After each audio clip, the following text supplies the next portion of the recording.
ग्रामदैवत श्री सिद्धरामेश्वरांच्या यात्रेस मोठी ऐतिहासिक व आध्यात्मिक परंपरा आहे। अशा पार्श्वभूमीवर मंगळवारी दुसऱ्या दिवशी संमती कट्ट्यावर अक्षता सोहळा भक्तिभावाने पार पडला।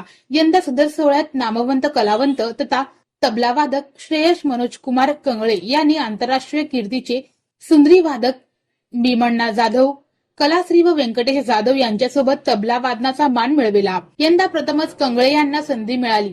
या संधीचे सोने करीत त्यांनी आपल्या सदाबहार तबला वादनाने श्री सिद्धरामेश्वर भक्तांची मने जिंकली। त्यांचे सर्वांनी कौतुक केले।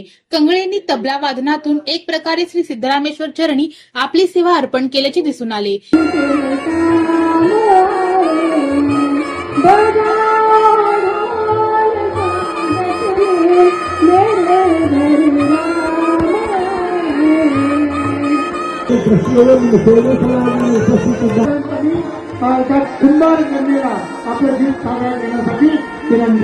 श्रेयस कंगळे यांनी तबला वादनातील 6 परीक्षांमध्ये यशोशिखर गाठले आहे। त्यांनी दुसरीला असल्यापासून आपल्यातील तबला वादनाची आवड जोपासली आहे। ते सध्या HN कॉलेजमध्ये 11वी वाणिज्य शाखेत शिक्षण घेत आहेत। आपल्या उपजत कलागुणांद्वारे तबला वादनाचा छंद जोपासला असून त्यातून संगीताची सेवा बजावित आहेत।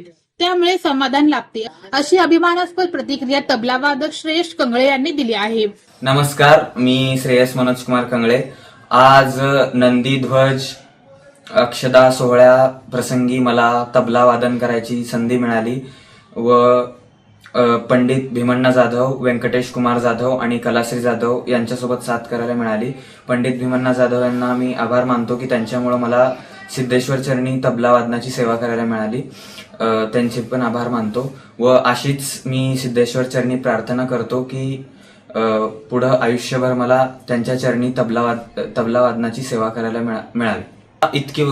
मी इतकी वर्ष झालं तबला वादन करतोय, पण मला प्रथमच सिद्धेश्वर चरणी तबल्याची सेवा करायची संधी मिळाली व इथून पुढे अशीच मी प्रार्थना करतो सिद्धेश्वर आमच्या सोलापूरचं ग्रामदेवता च्या चरणी की मला इथून पुढे अशीच तबल्याची सेवा करायची संधी मिळावो।